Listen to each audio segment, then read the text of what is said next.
News, నేను సింధూర. రాష్ట్రంలోని నేతన్నల తరపున సీఎం రేవంత్ కు బీఆర్ఎస్ వర్కింగ్ ప్రెసిడెంట్ కేటీఆర్ బహిరంగ లేఖాస్త్రాన్ని సంధించారు. కాంగ్రెస్ ప్రభుత్వం నేతన్నల కడుపు కొడుతోందని మండిపడ్డారు. కేసీఆర్ హయాంలో అమలైన చేనేత సంక్షేమ పథకాలను వెంటనే పునరుద్ధరించాలని డిమాండ్ చేశారు. నేతన్నలకు ఎన్నికల్లో ఇచ్చిన ఒక్క హామీ అమలు కాలేదని మండిపడ్డారు. చేనేత విషయంలో బీజేపీ, కాంగ్రెస్ వైఖరి ఒక్కటేనని నిప్పులు చెరిగారు. జాతీయ చేనేత దినోత్సవం సందర్భంగా నేతన్నలకు భరోసా కల్పించాలని విజ్ఞప్తి చేశారు. కమిషన్ల కోసం ప్రభుత్వ ఆర్డర్లన్నీ ప్రైవేట్ సంస్థలకు, వ్యక్తులకు అప్పచెప్తున్నారని ఆగ్రహం వ్యక్తం చేశారు కేటీఆర్. కేంద్రంలోని బీజేపీ ప్రభుత్వంతో నేతన్నలకు తీవ్ర నష్టం జరుగుతోందన్నారు.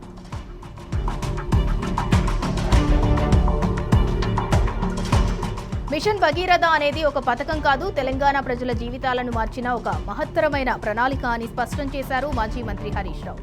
తెలంగాణలో ఇంటింటికి తాగునీరు విప్లవానికి దశాబ్ద కాలం పూర్తయిందన్నారు. ప్రతి ఇంటికి స్వచ్ఛమైన నల్లా నీరు అందించాలనే సంకల్పంతో ప్రారంభమైన మిషన్ భగీరథ దేశానికే ఆదర్శంగా నిలిచిందన్నారు.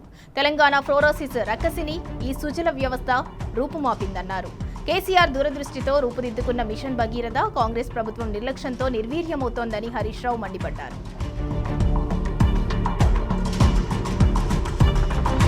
తెలంగాణకు చెందిన 7 ప్రాజెక్టులను మళ్లీ సమీక్షించే అంశాన్ని జీఆర్ఎంబీ సమావేశం ఎజెండాలో చేర్చాలని తీవ్రంగా వ్యతిరేకించారు మాజీ మంత్రి హరీష్ రావు. ఈ అంశంపై కేంద్ర జలశక్తి మంత్రి సిఆర్ పాటిల్ సెక్రటరీకి హరీష్ రావు లేఖ రాశారు. కేంద్రం ఇప్పటికే చట్టబద్ధంగా ఇచ్చిన అనుమతులను జీఆర్ఎంబీ సమీక్షించడం సరికాదన్నారు.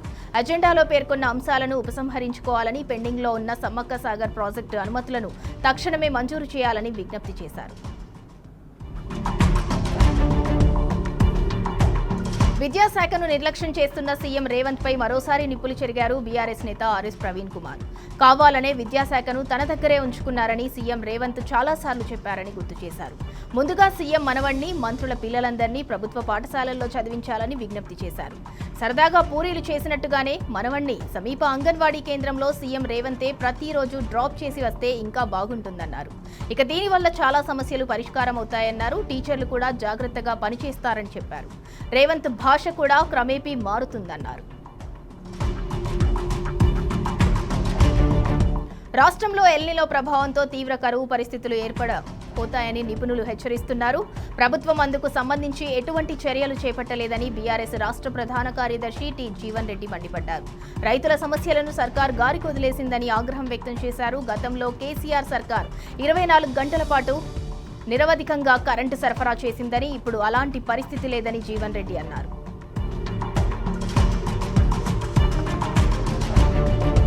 రేవంత్ సర్కార్పై నిప్పులు చెరిగారు మాజీ మంత్రి నిరంజన్ రెడ్డి. కృష్ణానది పరవళ్లు తొక్కుతున్నా రైతులకు నీళ్లివ్వటం లేదని మండిపడ్డారు. ప్రభుత్వ అనుకూల వార్తలు రాయించి అన్నదాతలను మోసం చేస్తున్నారని దుయ్యబట్టారు. తక్షణమే కేఎల్ఐ 3 పంపులను ప్రారంభించాలని డిమాండ్ చేశారు. ఈ నెల 11న కేటీఆర్ పాలమూరుకు రాబోతున్నారని, అక్కడే తమ కార్యాచరణ ప్రకటిస్తామని నిరంజన్ రెడ్డి స్పష్టం చేశారు. మంచిర్యాల జిల్లా కేతన్పల్లి మున్సిపల్ చైర్పర్సన్ ఎన్నిక సందర్భంగా పోలీసులు నమోదు చేసిన అక్రమ కేసులకు సంబంధించి ఆసిఫాబాద్ ఎమ్మెల్యే కోవా లక్ష్మి, మాజీ ఎమ్మెల్యే బాల్కా సుమన్తో పాటు 23 మంది బీఆర్ఎస్ నాయకులు ఇవాళ జిల్లా కోర్టుకు హాజరయ్యారు. ఎన్ని రకాలుగా మంత్రి వివేక్ ప్రలోభాలు పెట్టినా తమ కౌన్సిలర్లు ప్రజాస్వామ్యాన్ని కాపాడారని బాల్కా సుమన్ అన్నారు. తమ పార్టీ నాయకులను వేధించడమే లక్ష్యంగా కాంగ్రెస్ సర్కార్ పనిచేస్తోందని ఎమ్మెల్యే కోవా లక్ష్మి ఆరోపించారు. వచ్చేది తమ ప్రభుత్వమేనని, అన్నింటికీ త్వరలోనే సమాధానం చెప్తామని అన్నారు. ప్రపంచం మొత్తం ఏఐ సాంకేతికతతో ముందుకు దూసుకెళ్తుంటే కాంగ్రెస్ నాయకులు మాత్రం క్షుద్ర పూజల ఆరోపణలకే పరిమితమవుతున్నారని జహీరాబాద్ ఎమ్మెల్యే మాణిక్రావు మండిపడ్డారు. మాజీ మంత్రి హరీష్ రావుపై కాంగ్రెస్ నేతలు చేస్తున్న ఆరోపణలను ఆయన తీవ్రంగా ఖండించారు. నిరాధారమైన ఆరోపణలతో కాంగ్రెస్ నాయకులు కాలక్షేపం చేస్తున్నారని, ప్రజల సమస్యలను పట్టించుకోవటం లేదని ఆగ్రహం వ్యక్తం చేశారు.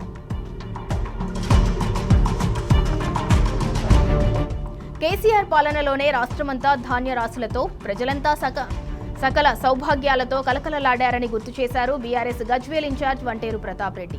బీఆర్ఎస్ హయాంలో ప్రతి గ్రామం పచ్చని కళాతోరణంలా వెలిగిపోయేదన్నారు. కానీ కాంగ్రెస్ 2.5 ఏళ్ల పాలనలో రాష్ట్రం వెలవెలబోతోందని అన్నారు. ప్రజలంతా మళ్లీ కేసీఆరే రావాలని కోరుకుంటున్నట్లు తెలిపారు. సిద్దిపేట జిల్లా మర్కూక్ మండలం వెంకటాపూర్ గ్రామస్తులు హరితహారం కార్యక్రమాన్ని చేపట్టారు. గ్రీన్ ఇండియా స్ఫూర్తితో గ్రామంలో 2000 మొక్కలు నాటారు.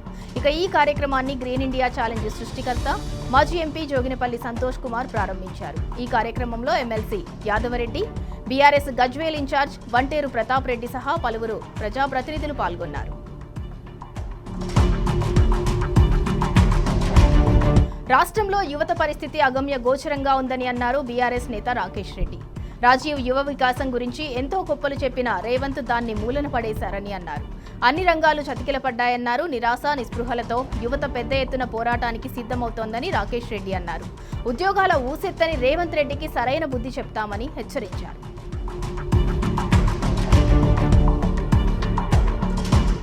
అప్పుల బాధతో ఆత్మహత్య చేసుకున్న రైతు మోతే అశోక్ పార్థివ దేహాన్ని బోధ్ ఎమ్మెల్యే అనిల్ జాదవ్ సందర్శించి వారి కుటుంబానికి ధైర్యం చెప్పారు.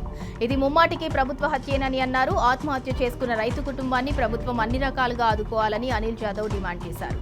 రైతు బంధు ఎగ్గొట్టడం, రుణమాఫీలు చేయకపోవడంతో రైతులు తీవ్ర నిరాశ నిస్పృహలకు లోనవుతున్నారని అన్నారు. సికింద్రాబాద్ కంటోన్మెంట్ నియోజకవర్గంలో ఇందిరమ్మ చీరలు ఎలుకల పాలవుతున్నాయి. గతేడాది ఆడబిడ్డలకు ఇవ్వాల్సిన చీరలను ఇప్పటికీ వర్క్ షాప్ లోనే దాచిపెట్టడంపై విమర్శలు వెల్లువెత్తుతున్నాయి. ఇక ఈ నేపథ్యంలో రేవంత్ సర్కార్పై బీఆర్ఎస్ నేత మన్నే క్రిషాంక్ మండిపడ్డారు. ఆడబిడ్డలకు ఇందిరమ్మ చీరలను ఇవ్వకుండా ఎలుకల పాలు చేస్తున్నారని నిప్పులు చెరిగారు. కంటోన్మెంట్ వర్క్ షాప్ లోని గోదాంలో చీరలను ఎందుకు నిల్వ ఉంచారని నిలదీశారు. ఇక దీనిపై కాంగ్రెస్ ఎమ్మెల్యే సంబంధిత అధికారులు సమాధానం చెప్పాలని క్రిషాంక్ డిమాండ్ చేశారు. రాష్ట్రంలో కాంగ్రెస్ నాయకుల దౌర్జన్యాలు కొనసాగుతున్నాయి. కాంగ్రెస్ నాయకులు కనీస మర్యాద పాటించట్లేదు. ఎక్కడికి వెళ్లినా ప్రోటోకాల్ ఉల్లంఘనకు పాల్పడుతున్నారు. సికింద్రాబాద్ చెక్కుల పంపిణీలో రసాభాస నెలకొంది. ఇక ఎమ్మెల్యే పద్మారావు గౌడ్ రాకుండా చెక్కులు పంపిణీ ఏంటని బీఆర్ఎస్ నాయకులు నిలదీశారు. ఎమ్మెల్సీ బల్మూరి వెంకట్ చెక్కులు పంపిణీ చేయడంపై ఆగ్రహం వ్యక్తం చేశారు. సీఎం డౌన్ డౌన్ అంటూ నినాదాలు చేశారు. బీఆర్ఎస్ కాంగ్రెస్ నాయకుల మధ్య ఘర్షణ వాతావరణం నెలకొనడంతో పోలీసులు నచ్చజెప్పి ఇరు వర్గాల కార్యకర్తలను బయటకు పంపించారు.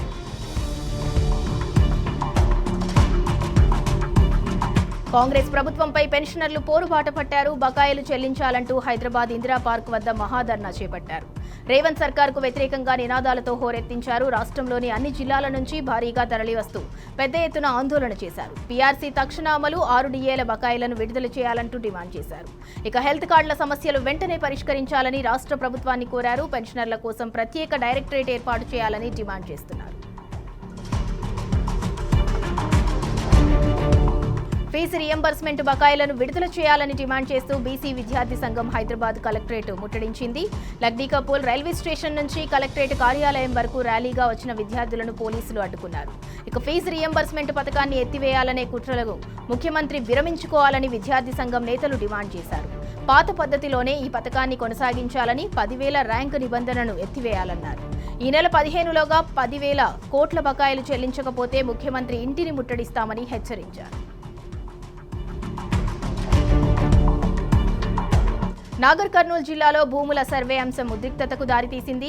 చారకొండ మండలం తిమ్మాయిపల్లిలోని వ్యవసాయ భూముల్లో ఎలాంటి సమాచారం లేకుండానే సర్వే పేర్లతో రాళ్లు పాతారంటూ రైతులు ఆందోళనకు దిగారు. ఎలాంటి అవసరాలకైనా తమ భూములను ఇచ్చే ప్రసక్తే లేదని రైతులు తెగేసి చెబుతున్నారు. ఇక సర్కార్ తమ అభిప్రాయాలను తెలుసుకోకుండా ముందుకు వెళ్తే పెద్ద ఎత్తున ఉద్యమిస్తామని తిమ్మాయిపల్లి రైతులు హెచ్చరిస్తున్నారు.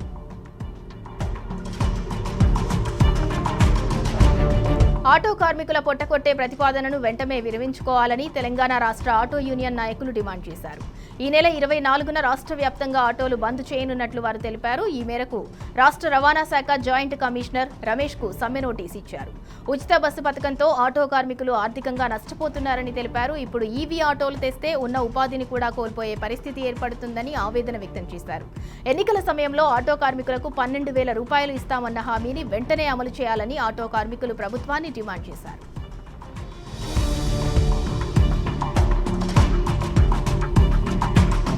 మేడ్చల్ జిల్లా గట్కేసర్ సర్కిల్ పరిధిలోని రాంపల్లి మహంకాళి అమ్మవారిని మాజీ మంత్రి సబితా ఇంద్రారెడ్డి దర్శించుకున్నారు. ఆలయ కమిటీ నిర్వాహకులు, స్థానిక బీఆర్ఎస్ శ్రేణులు ఆమెకు ఘన స్వాగతం పలికారు.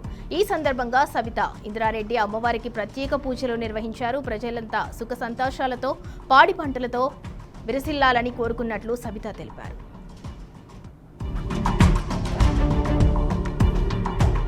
ప్రసిద్ధ జ్యోతిర్లింగ క్షేత్రం శ్రీశైలంలో వరుణయాగ సహిత విశేష పూజలు వైభవంగా ప్రారంభమయ్యాయి. 5 రోజుల పాటు జరగనున్న ఈ పూజలు ఎంతో విశిష్టమైనవి. ఇందులో భాగంగా ప్రధాన ఆలయ గోపురం నుంచి ఋష్యశృంగ మహర్షి చిత్రపటంతో ఆలయ ప్రవేశం నిర్వహించారు. అనంతరం అక్కమహాదేవి అలంకార మంటపంలో సంకల్ప పఠనం జరిగింది. ఈ పూజలకు పెద్ద ఎత్తున భక్తులు హాజరయ్యారు.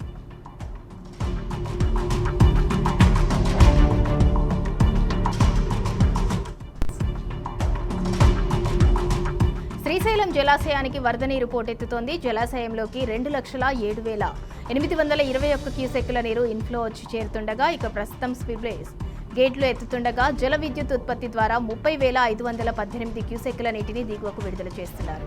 శ్రీశైలం ప్రాజెక్టు పూర్తి స్థాయి నీటి మట్టం 885 అడుగులు కాగా ప్రస్తుత నీటి మట్టం 873.20 అడుగులకు చేరింది. జలాశయం మొత్తం నీటి నిల్వ సామర్థ్యం 215 టీఎంసీలు ఉండగా ప్రస్తుతం 155 టీఎంసీల నీరు నిల్వ ఉంది. ఎగువ ప్రాంతాల నుంచి వరద ప్రవాహం కొనసాగుతుండటంతో జలాశయంలో పరిస్థితిని ఎప్పటికప్పుడు పర్యవేక్షిస్తున్నట్లు అధికారులు చెబుతున్నారు.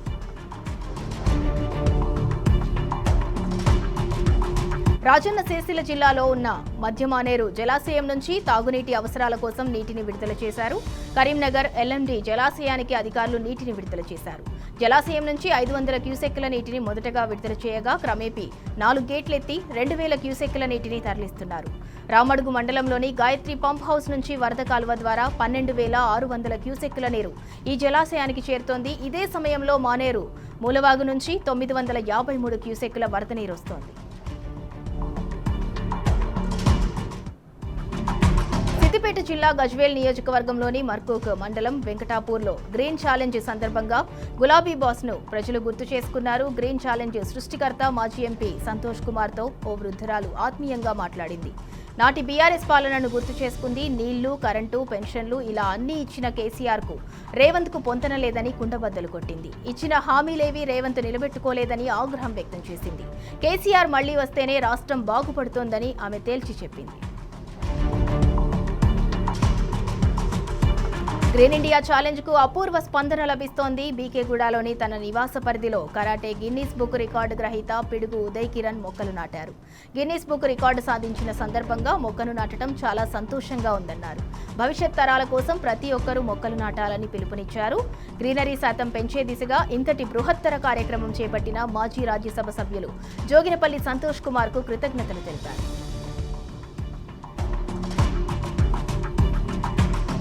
టీ న్యూస్ ఎఫెక్ట్ తో ఎట్టకేలకు వేములవాడ గుడి చెరువు బండ్ పార్క్ ఓపెన్ అయింది. 3 మంత్రులు ఆర్భాటంగా ప్రారంభించిన ఈ పార్కును అందుబాటులోకి తేకుండా ప్రభుత్వం గాలి కొదిలేసింది. దీనిపై టీ న్యూస్ వరుస కథనాలు ప్రసారం చేయడంతో అధికారులు స్పందించారు. పార్క్ గేట్ ఓపెన్ చేసి ప్రజలకు అందుబాటులోకి తెచ్చారు. దీంతో స్థానికులు ఆనందం వ్యక్తం చేస్తూ టీ న్యూస్ కు కృతజ్ఞతలు తెలుపుతున్నారు. పెద్దపల్లి జిల్లా రామగుండం కార్పొరేషన్లో అభివృద్ధి పేరిట కూల్చివేతల పర్వం ఇంకా కొనసాగుతూనే ఉంది. గోదావరికని తిలక్ నగర్ వద్ద ఇటీవల చిరు వ్యాపారులు కట్టుకున్న షాపులను సింగరేణి అధికారులు అనుమతి లేదంటూ కూల్చివేశారు. తాజాగా రామగుండం కార్పొరేషన్ టౌన్ ప్లానింగ్ అధికారులు ఎల్బీ నగర్ వద్ద ఉన్న చిరు వ్యాపారుల నిర్మాణాలను అనుమతి లేదంటూ నేలమట్టం చేశారు. దీంతో రోడ్డున పడిన చిరు వ్యాపారులు ఆగ్రహం వ్యక్తం చేస్తున్నారు. రోడ్డు విస్తరణలో కోల్పోయిన మా షాపులను తిరిగి నిర్మించుకోవాలని పాలకులు చెప్పడంతో నిర్మించుకుంటున్నామని పేర్కొన్నారు. అయితే వీటికి అనుమతి లేదంటూ ఓవైపు సింగరేణి యాజమాన్యం, మరోవైపు రామగుండం కార్పొరేషన్ అధికారులు కూల్చివేస్తున్నారని అన్నారు. అడుగడుగునా నిర్లక్ష్యం, పట్టిపట్టని వైనం. కాంగ్రెస్ హయాంలో ఎక్కడ చూసినా ఇబ్బందులు, కష్టాలే. నారాయణపేట జిల్లా ఆసుపత్రిలో విద్యుత్ సరఫరా నిలిచిపోవడంతో ఓ రోజంతా రోగులు పడిన అవస్థలు అన్నీ ఇన్ని కావు. ఉక్కపోత, దోమల బెడదతో రోగులు నానా ఇక్కట్లు పడ్డారు. ఎవరిని అడిగినా, ఎవరిని ప్రశ్నించినా సమాధానమే లేదు. దీంతో సర్కార్ తీరుపై ప్రజలు మండిపడుతున్నారు.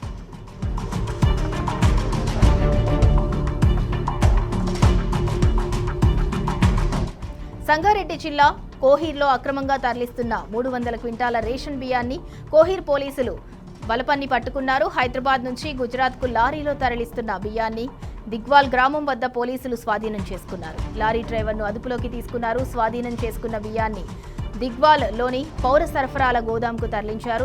ఈ ఘటనపై కేసు నమోదు చేసుకున్న పోలీసులు దర్యాప్తు ముమ్మరం చేశారు.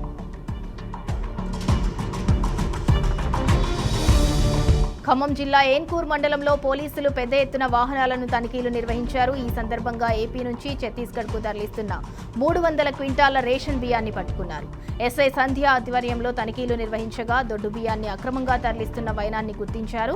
లారీని స్వాధీనం చేసుకుని పౌర సరఫరాల శాఖ అధికారులకు సమాచారం ఇచ్చారు. ఇక దీనిపై దర్యాప్తు జరుగుతోంది.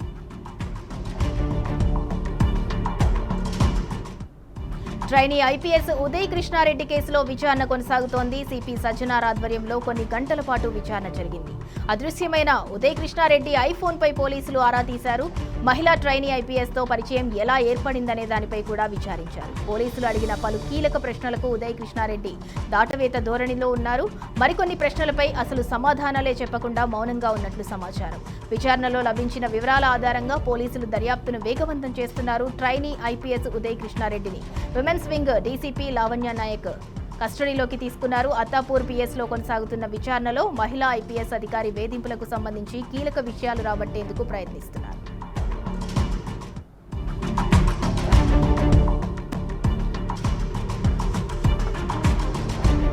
యాదాద్రి భువనగిరి జిల్లా మోత్కూరుకు చెందిన అన్నెపు శ్రవణ్ గౌడ్ కొన్నేళ్లుగా కల్లు గీత వృత్తిపై ఆధారపడి జీవనం సాగిస్తున్నాడు. అయితే ఇటీవల తాను గీస్తున్న కల్లును గుర్తు తెలియని దొంగలు ఎత్తుకెళ్లడంతో తీవ్రంగా నష్టపోయాడు. దీంతో గీత కార్మికుడు శ్రవణ్ గౌడ్ వినూత్నంగా ఆలోచించాడు. ఈ సమస్యకు శాశ్వత పరిష్కారం దిశగా ఏకంగా తాటి చెట్టుకే సోలార్ సీసీ కెమెరాను ఏర్పాటు చేసి తన వృత్తిని కష్టాన్ని కాపాడుకుంటున్నాడు. ఇక ఈ ప్రయోగం పూర్తిగా సఫలమైందని, సీసీ కెమెరా ఏర్పాటు చేసిన తర్వాత కల్లు చోరీ పూర్తిగా నిలిచిపోయిందని తెలిపాడు గీత కార్మికుడు శ్రవణ్ గౌడ్.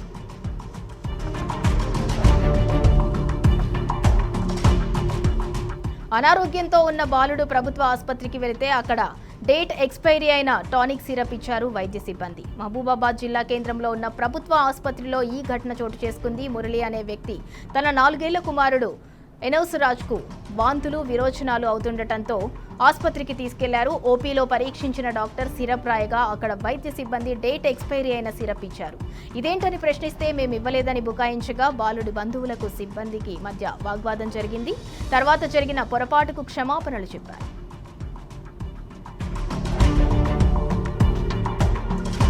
హైదరాబాద్ పేట్ బషీరాబాద్ పోలీస్ స్టేషన్ పరిధిలోని జీడిమెట్ల విలేజ్లో ఓ పాల దుకాణాన్ని ఓ దొంగ టార్గెట్ చేశాడు. గత నెలలో 10 సార్లకు పైగా పాల ట్రేలను ఎత్తుకెళ్లాడు. ఇక సీసీటీవీ ఫుటేజ్ పరిశీలించగా ఓ దొంగ వైనం బయటపడింది. దుకాణం యజమాని విష్ణువర్ధన్ రెడ్డి ఫిర్యాదు మేరకు కేసు నమోదు చేసుకున్న పోలీసులు దర్యాప్తు చేస్తున్నారు.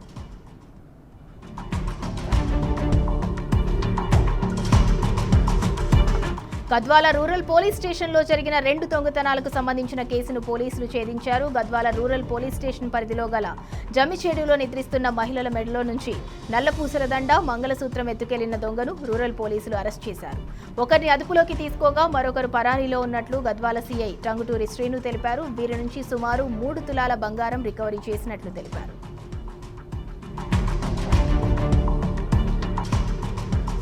ప్రియుడితో కలిసి తన భార్య తనను హత్య చేసేందుకు ప్రయత్నిస్తున్నారని ఆరోపిస్తూ ఓ భర్త పోలీసులను ఆశ్రయించాడు. మహబూబాబాద్ జిల్లా డోర్నకల్ మండలం చిలుకోడు గ్రామానికి చెందిన గాదే రాజేశ్వరరావు అనే వ్యక్తి తన భార్య భవానీ తనను హత్య చేయించేందుకు ప్రియుడు సైదులతో కలిసి కుట్ర పన్నిందంటూ డోర్నకల్ పోలీస్ స్టేషన్లో రాజేశ్వరరావు ఫిర్యాదు చేశాడు. ఇక ఇందుకు సంబంధించిన సెల్ ఫోన్ సందేశాలు, ఇతర ఆధారాలను సేకరించి పోలీసులకు సమర్పించినట్లు రాజేశ్వరరావు పేర్కొన్నాడు. ఫిర్యాదు స్వీకరించిన పోలీసులు అన్ని కోణాల్లో దర్యాప్తు కొనసాగిస్తున్నారు.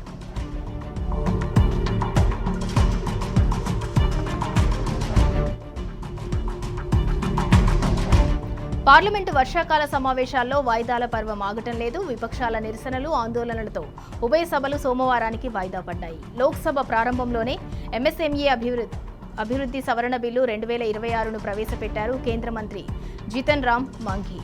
రాజ్యసభలో ఆమోదం పొందిన ఈ బిల్లును లోక్సభలో కూడా గట్టెక్కించేందుకు ప్రయత్నించారు. అయితే సభలో ప్రతిపక్షాలు ఆందోళనకు దిగటంతో గందరగోళం నెలకొంది. దీంతో సభ కొద్దిసేపు వాయిదా పడింది. తిరిగి ప్రారంభమైన నిరసనలు ఆగకపోవడంతో సెషన్ను సోమవారానికి వాయిదా వేశారు స్పీకర్. ఇటు పెద్దల సభలోనూ సేమ్ సీన్ రిపీట్ అయింది. విపక్షాల నిరసనల నడుమ సభలో గందరగోళం నెలకొంది. దీంతో రాజ్యసభ కూడా సోమవారానికి వాయిదా పడింది. పార్లమెంట్ ఆవరణలో విపక్షాల ఆందోళనలు వరుసగా కొనసాగుతూనే ఉన్నాయి. విద్యార్థులపై లాఠీచార్జ్, అయోధ్య రామ మందిర విరాళాల చోరీకి వ్యతిరేకంగా విపక్ష సభ్యులు తమ నిరసనలు తెలియజేస్తూనే ఉన్నారు. జోరుగా వాన పడుతున్నప్పటికీ పార్లమెంటు మకర్ ద్వార్ వద్ద విరాళాల బాక్సులతో ఆందోళనకు దిగారు. పోలీసుల చర్యలపై కేంద్ర హోంమంత్రి అమిత్ షా పార్లమెంట్లో ప్రకటన చేయాలని డిమాండ్ చేశారు. అమిత్ షా జవాబ్దో అంటూ ప్లకార్డులు ప్రదర్శించారు. హోంమంత్రి సమాధానం చెప్పే వరకు సభ జరగనివ్వబోమన్నారు. ఢిల్లీలో సాధువులు ఆందోళనకు దిగారు. రాహుల్ గాంధీ అధికారిక నివాసం ముట్టడికి యత్నించారు. 5 దశాబ్దాలుగా పార్టీ కోసం కష్టపడితే ఇప్పుడు తమను పట్టించుకోవటం లేదంటూ సాధువులు, శివశక్తి కుటుంబ సభ్యులు నిరసనలు తెలిపారు. పరిస్థితులు ఉద్రిక్తంగా మారటంతో ఢిల్లీ పోలీసులు అప్రమత్తమయ్యారు. ఆందోళనకారులను, సాధువులను అరెస్ట్ చేశారు. భద్రతా కారణాల దృష్ట్యా రాహుల్ గాంధీ నివాసం వద్ద అదనపు బలగాలను మోహరించారు. జార్ఖండ్ రాజధాని రాంచీలో విద్యార్థుల ఆందోళనలు 14వ రోజుకు చేరాయి.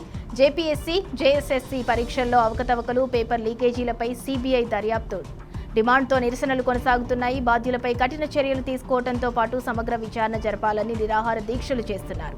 ఈ నెల 10న అసెంబ్లీ ముట్టడికి పిలుపునిచ్చారు. ఈ నేపథ్యంలో నగరంలోని భద్రతను కట్టుదిట్టం చేశారు పోలీసులు.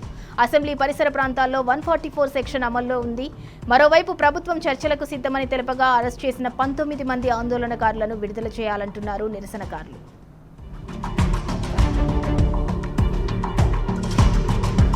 ఇవి న్యూస్ ఎక్స్ప్రెస్ అప్డేట్స్. మరిన్ని అప్డేట్స్ కోసం చూస్తూనే ఉండండి టీ న్యూస్.